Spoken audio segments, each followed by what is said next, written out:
Hello, ladies and gentlemen, and welcome to Eastern Wisdom. Today, I'd like to invite you to sit down, relax your shoulders, take a deep breath, and ask yourself a simple yet sometimes difficult question. Am I living my own life or just a copy of someone else's expectations?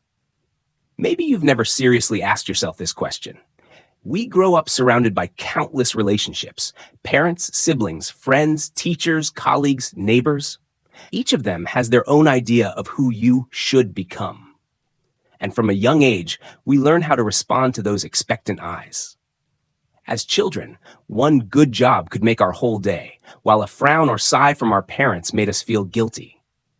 Bit by bit, the belief that I'm only loved when I do things right sinks deep into our hearts. When we grow up, we carry that belief through life, hardly noticing that it quietly guides every decision we make. Have you ever sat at your desk, staring at a pile of textbooks from a field you never loved, wondering why you're there? Have you ever put on a uniform for a job you never dreamed of, but still nodded when someone said, "That's stable? That's good"? Have you ever forced a smile at a family gathering when everyone praised, "You made the right choice," even though your heart longed for another path? Those fleeting moments are reminders that you're slowly drifting away from yourself. We often think chasing others' expectations is a noble sacrifice. I'll give in a little so my parents can rest easy, my partner can be happy, my coworkers can be pleased. But if that sacrifice repeats day after day, it turns into an invisible chain. You still move forward, but each step grows heavier. This chain doesn't rattle to warn you. It's soft, gentle, and often woven from threads of love, making it even harder to break free. The world around us always has its own voice. Society says success means a stable job, owning a house, marrying at the right age, and having children at the right time. Family says happiness means living close to home and obeying elders. Friends say being admirable means traveling often, having many connections, eating at fancy places. Those voices merge into a noisy symphony, and if you're not careful, you'll mistake it for your inner voice. I once met a man named Koa. He was a department head at a large company, earned well, owned a house downtown, drove a car, and had a complete family. On paper, Koa was the ideal success story. But in a private talk, he confessed that every morning he needed a few minutes to activate himself before playing the role everyone expected of him. He once dreamed of being a mountain climbing coach, traveling, exploring, and inspiring others about the outdoors.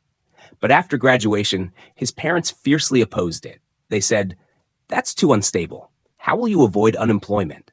So he chose the path they laid out. For over 10 years, he lived right, but deep down, he knew he was wearing clothes too tight for his soul. Koa's story isn't rare. Every day, millions live that way, working jobs they don't love, loving people who don't move their hearts, living in places where they don't belong, all because it seems like the reasonable choice by someone else's standards. Many even forget they once wanted something different. Why is it so easy to follow others' expectations? Because it feels safe. It avoids conflict, rejection, and keeps us in the comfort of being accepted. Humans are social creatures. We crave belonging and fear exclusion. But when that need controls our whole life, we trade inner truth for outer peace. A deal that sooner or later leaves us feeling deeply in debt. Ironically, the people who place expectations on you often don't realize how heavy they are. Parents want you to study medicine not to control you, but because they believe it's secure. Your partner wants you to keep your current job not out of doubt, but fear of risk. Colleagues advise you to stay stable because they apply their own standards to your life. These expectations, when separated from their original good intent, become invisible ropes that bind you. Imagine driving on the road of life. The driver's seat should be yours, but many hands are on the wheel. Parents, lovers, friends, colleagues, society. Each turns it slightly toward the direction they think is right. At first you think, "It's fine, I'm still in control." But slowly, your car veers down unfamiliar roads, and when you look back, you can't remember the last time you chose your own direction. Not everyone is ready to face this truth, because once you admit you're living by others' expectations, you must answer a bigger question. If I set all of that aside, how do I truly want to live? That question is both liberating and terrifying. It gives you the power to choose again, but it also pulls you out of the safety zone, the one protected by others' standards. The truth is, you can never live fully if you remain someone else's shadow. Your light and path only appear when you dare to step out of the circle of expectation. This doesn't mean you must rebel or reject every opinion. It means learning to filter what suits you and bravely let go of what doesn't. Because in the end, when the lights go out, the applause fades, and you're left alone in silence, the only question that remains is, have I lived true to myself? If the answer is no, then no matter how many degrees, riches, or compliments you have, your heart will still feel empty. To escape the cycle of expectation, we first need to understand what expectation really is. Only by naming and facing it can we choose wisely. In a positive sense, expectation is the trust and hope someone places in us, often born from love and a wish for us to have a better life. When parents hope their child studies well, teachers hope their students excel, or partners hope we act responsibly, all of these are expectations. At this level, expectations can motivate us, lift us when we're tired, and become a source of inner strength. But expectation has another side, subtle and harder to detect when it turns into pressure, a standard we must meet whether we truly desire it or not. Then it stops being encouragement and becomes an invisible contract. I expect you to do this, and if you don't, I'll be disappointed. The special thing about this contract is that it needs no signature, no paper. It's signed through glances, tones, comparisons, or even prolonged silence. Because it's so vague, we fail to recognize it and gradually accept it as a natural part of life. Expectation is like a two-sided mirror. One side reflects love, care, and faith. The other reflects limits, molds, and pressure. When we look into it, both sides overlap. A parent's words may be filled with affection, but also carry control. A friend's advice may come from genuine concern, but be colored by their bias. If we're not mindful, we'll swallow both sides whole, forcing ourselves to live by others' standards under the belief that they only want what's best for me. Imagine standing in the middle of a circular room, surrounded by dozens of small speakers. Each one plays a voice. You should take this job. You should marry that person. You should buy a house there. You should live this way to be happy. Some voices are gentle and warm. Others are strict, even harsh. They blend and echo endlessly. If you don't step out, you'll mistake that noise for your inner voice, thinking you're living your own life, when really, you're just following the loudest sound. When negative, expectation often comes with comparison. People rarely expect in silence. They compare you with someone, the neighbor's kid, your sibling, a colleague, or even strangers online. Each comparison reminds you there's a better standard, and if you don't reach it, you're not enough. The more comparisons, the more you believe those standards are real, and the harder you try to chase them. Many expectations come from love, but many also from fear. Parents who struggled fear their child will fall, so they push for safety. A partner hurt before fears losing you, so they want you to stay close and avoid others. A friend who once failed fears you'll suffer too, so they warn you not to try. On the surface, these expectations look like protection, but hold too tightly and they become walls. Ironically, we too place expectations on others without realizing it.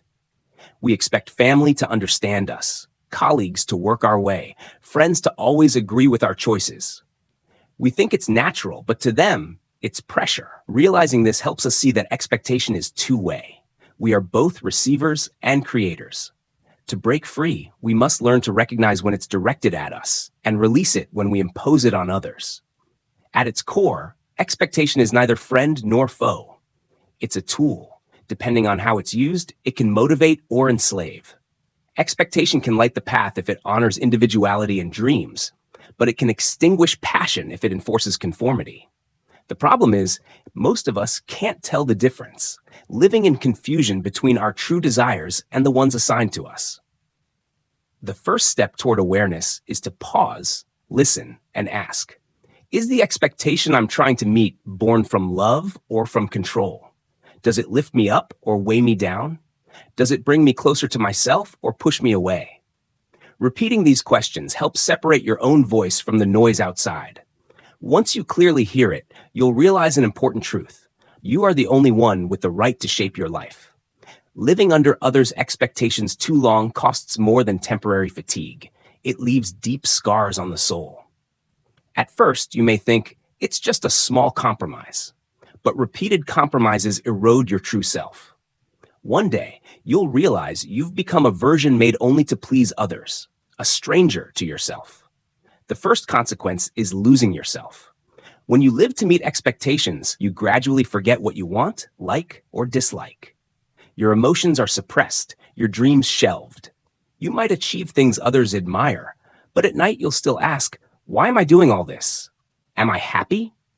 That question becomes a quiet shadow following you. Next comes mental strain. Maintaining an image that fits others' expectations is like wearing a tight outfit every day.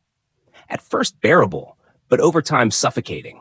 You constantly fear disappointing someone, and that prolonged anxiety leads to stress, worry, even depression. I once knew a woman who tried to be the perfect daughter-in-law. She followed every rule set by her husband's family, from cooking and cleaning to raising kids. Outwardly, she smiled, but inside she was under relentless pressure.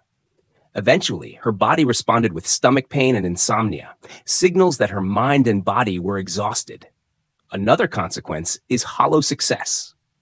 You achieve what others wanted, graduate in their chosen field, work the job they picked, live the life they dreamed, but feel no joy. Such success is like a shiny trophy that's empty inside. You can display it, but every time you look at it, you feel the void. That emptiness grows until you realize you've climbed a mountain whose peak holds no happiness. Living under expectations also weakens your ability to decide for yourself.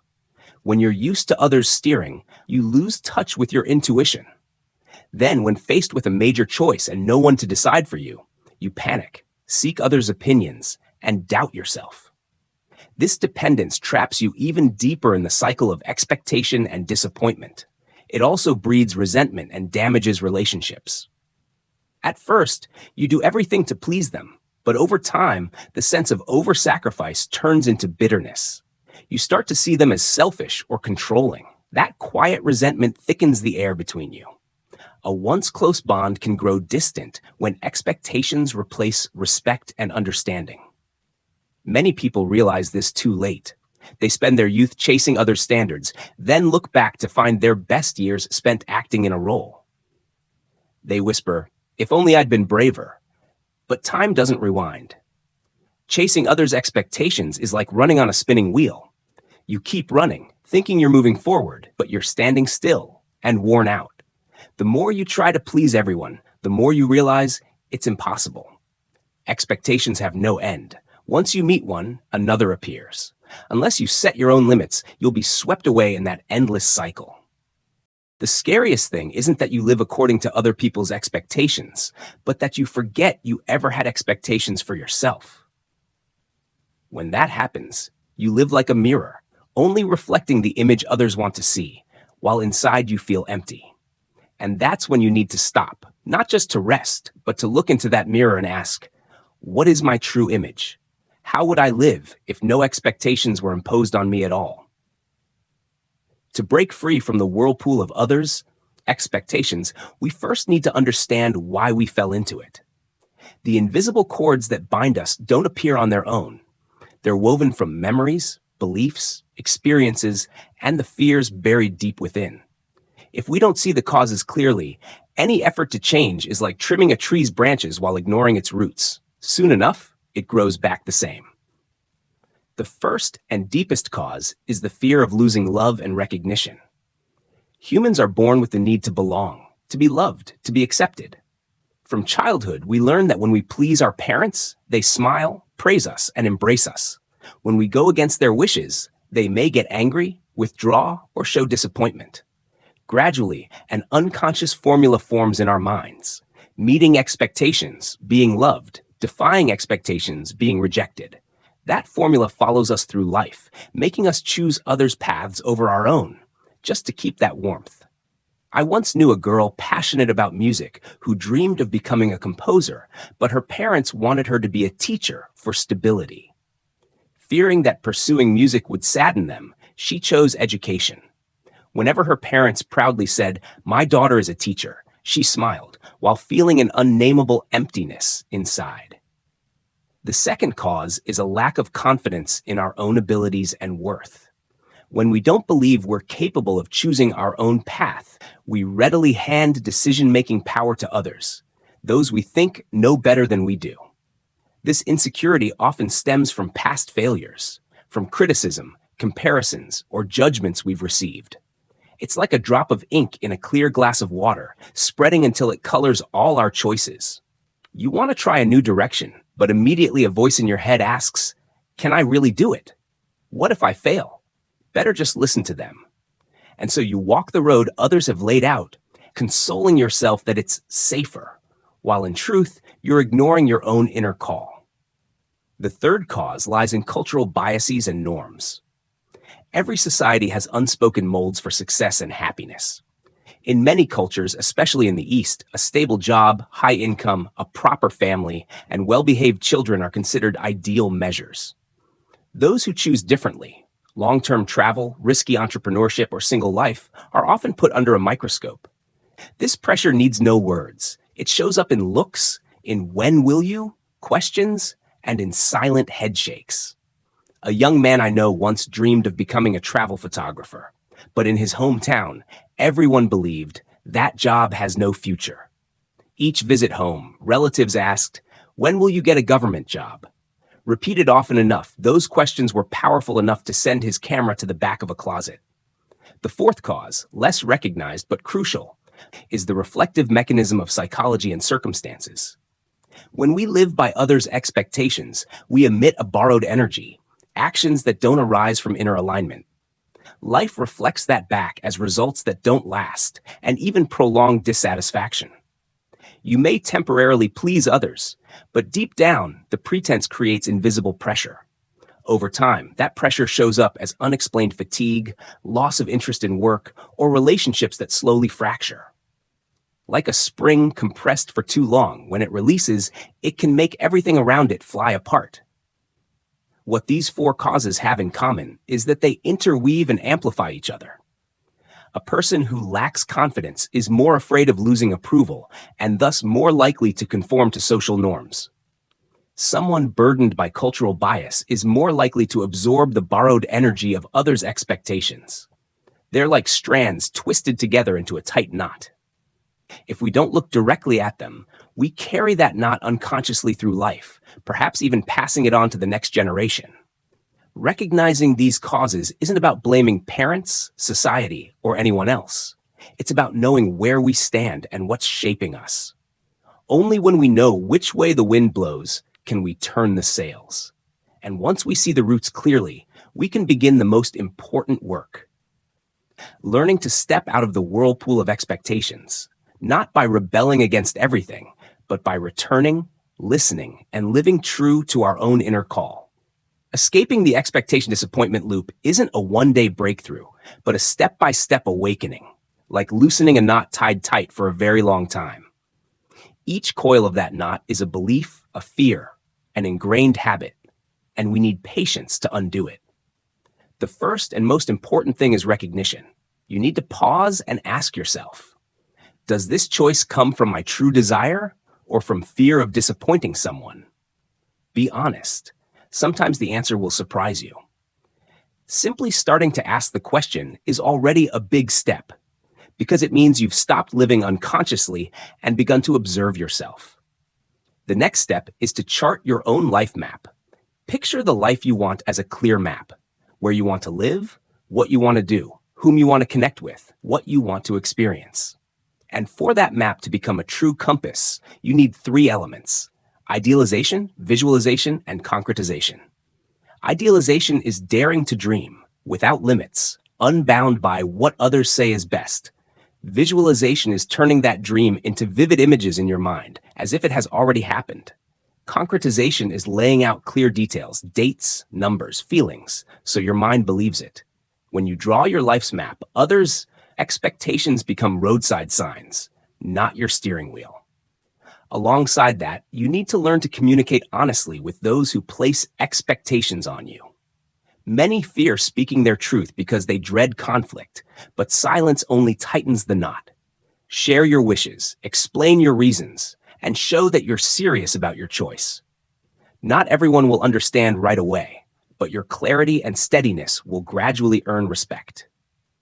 Sometimes you'll be surprised to find they simply want you to be happy, and they'll step back once they see you've found your way. Another important point is to focus on developing personal value. When your capabilities, knowledge, and skills are solid, you'll have the confidence to walk your own path without clinging to others' approval. Personal value is the passport that lets you move freely among differing opinions. And it's living proof to those who once doubted you that you were right to choose your own way. And finally, remember that true freedom isn't rejecting every expectation, but knowing which to keep and which to release. Some expectations arise from genuine love and fit your journey. Cherish them. But for the ones that pull you away from yourself, say no firmly and move on. This life is yours, and you alone will fully live with the consequences or rewards of your choices. My friend, if you've listened this far, I believe a seed of change has taken root in you. Maybe it's a decision you've postponed too long, a dream tucked away in a drawer, or simply the intention to live more honestly with yourself. Nurture that seed. Don't let it wither. Allow yourself to step out of the frame others built, so your feet can freely walk the path your heart points to. If today's words have lightened your heart, cleared your mind, or at least urged you to reflect, I hope you'll leave a small sign so I know I've reached you. A like, a comment, or sharing this video with someone else stuck in the whirlpool of expectations. Who knows, this small act might not only unlock something for you, but also hand someone else the key to return to their truest life. In the end, when all the advice, opinions, and noise from the outside world fade, what remains is just you and the small but steady voice within. That voice may have been forgotten, buried under the dust of others' expectations, but it's still there, quietly waiting for you to listen. It doesn't shout or argue. It simply whispers one simple sentence: live as yourself. Don't forget, life is finite. Each day that passes is a day you cannot reclaim. If you keep chasing what others want, you'll lose the chance to live a full life in your own way. True happiness isn't making everyone else pleased. It's waking up each morning, able to smile and say, "Today, I'm living the life I chose." There will be times you face opposition, times you walk alone for a stretch, and certainly moments you doubt yourself. But that's a worthy price for inner freedom. Because when you dare to live authentically, you not only free yourself from invisible chains, you become an inspiration to those around you, giving them the courage to do the same. If today, in this very moment, you decide to begin, even with a tiny step, remember that step is worth more than any promise. One step today can lead you to a completely new road tomorrow. Be patient with the journey. Be kind to yourself, and trust that you deserve to live the life your heart has longed for. Thank you for staying with me until the final moments of this video. If what I've shared truly touched your heart, please leave a sign, a like, a comment, or a share, so I know we're creating a wave of change together, small but sincere. And if you haven't subscribed to the channel, please hit subscribe so you won't miss the meaningful stories and messages yet to come. I wish you a homecoming journey filled with light, love, and peace. And if someday you feel weary, remember this moment, the moment you chose to live for yourself.